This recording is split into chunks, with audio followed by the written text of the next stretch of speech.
On January 14, 2021, a stationary bike company was suddenly worth more than Ford. Wall Street didn't just misprice Peloton, it romanticized it. Investors, analysts, and customers all bought into the same idea. That Peloton wasn't a fitness brand, it was the future of discipline. A sleek machine, a glowing screen, a tribe of instructors who didn't just coach workouts, they preached identity. By the peak of the pandemic, Peloton was valued at nearly $50 billion. Its stock soared past $160 a share. The company was adding millions of subscribers, reporting gross margins close to 48%, and selling bikes as fast as factories could ship them. I think when we look at this opportunity, we looked at how big the company was. At the end of the day, Peloton took advantage of COVID in a beautiful way, capitalized, pulled forward demand, and got there. But I think the danger was reading through that demand and envisioning that that was going to be the sustainable trend. To many, Peloton looked unstoppable. But here's the uncomfortable truth. Peloton's rise wasn't built on a permanent shift in human behavior. It was built on a moment of fear, isolation, and excess liquidity. And management mistook that moment for destiny. Peloton began with a smart idea. Founder John Foley believed boutique fitness, the $30 spin classes packed into dark studios, could be streamed into living rooms. He wasn't selling exercise, he was selling status. The $2,000 price tag wasn't a bug, it was the feature. If it were cheap, it wouldn't feel exclusive, and it worked. Early adopters weren't just customers, they were evangelists. Instructors became celebrities. Riding the bike became a social signal. Disciplined, ambitious, elite. By 2019, Peloton had built a cult-like following, powered by a recurring $39 monthly subscription that Wall Street loved. But even before the pandemic, cracks were visible. Peloton wasn't a software company, no matter how much it wanted to be treated like one. It was a hardware business, with factories, shipping delays, quality risks, and inventory costs. In 2019, right before its IPO, the company quietly settled a $150 million lawsuit over unlicensed music use. It was an early warning sign of a culture that moved fast without fully counting the cost. Then came 2020. Gyms shut down overnight. People were trapped at home, desperate for control, routine, and reassurance. Peloton didn't just benefit, it exploded. Connected fitness subscribers more than doubled. Revenue smashed internal forecasts, back orders stretched for months, and this is where everything changed. Instead of asking, what happens when the world reopens, Peloton asked, how big can we get? Executives spoke publicly as if gyms were finished forever. Internal decisions assumed pandemic demand was the new normal. The stock price reinforced the belief. At over $160 per share, Peloton wasn't being rewarded for caution. It was being rewarded for confidence. But confidence has a dark side. Because when a company stops listening to history, to incentives, to human nature, growth doesn't just slow, it snaps. And Peloton was about to learn that the hardest way possible. By early 2021, Peloton had crossed a dangerous line. It stopped acting like a company reacting to demand and started acting like a company entitled to it. Management made a decision that, in hindsight, defined the collapse. They locked in pandemic-scale assumptions with permanent, irreversible spending. Peloton committed over $400 million to build a massive manufacturing facility in Ohio, betting that demand would stay red-hot for years. At the same time, they spent $420 million acquiring Precor, a commercial gym equipment company, believing hotels, universities, and offices would soon want Peloton-branded machines everywhere. On paper, it sounded like vertical integration. In reality, it was overconfidence at the top of a cycle. As one former analyst later put it, quote, they built for a world that only existed during lockdown. The problem wasn't ambition, it was timing.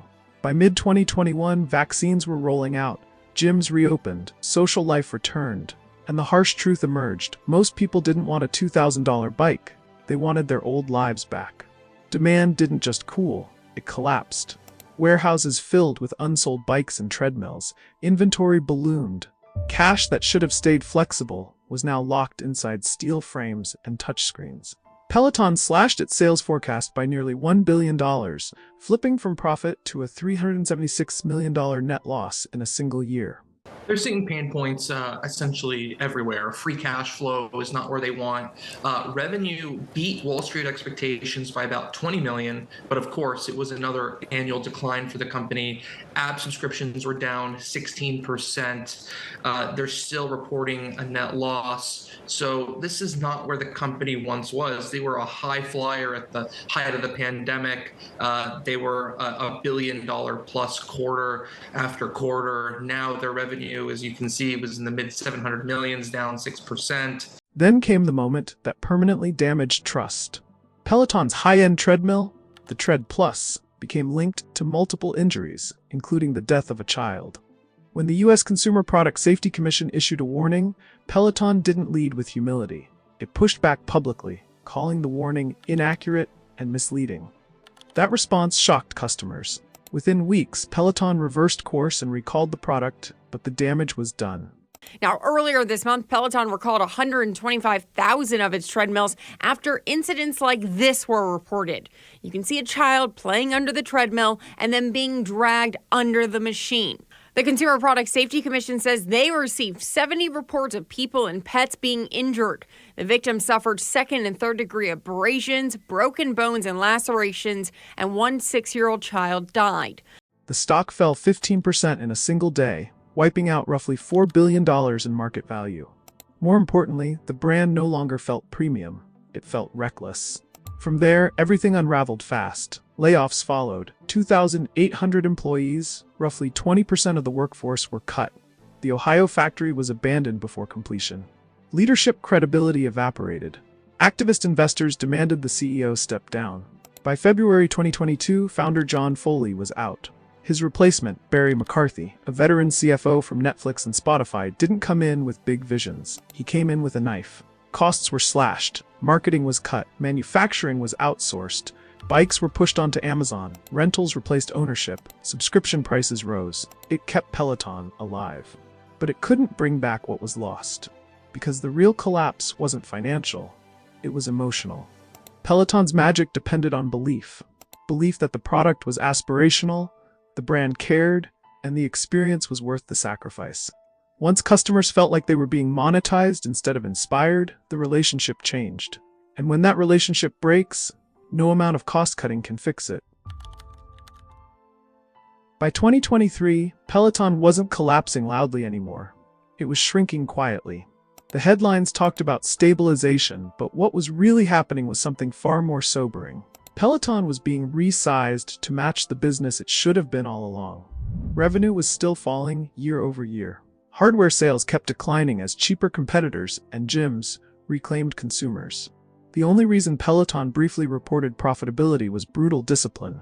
Layoffs, factory exits, marketing cuts, and higher subscription prices. As one analyst put it bluntly, this isn't growth, this is survival accounting. And then came a decision that exposed how desperate the company had become.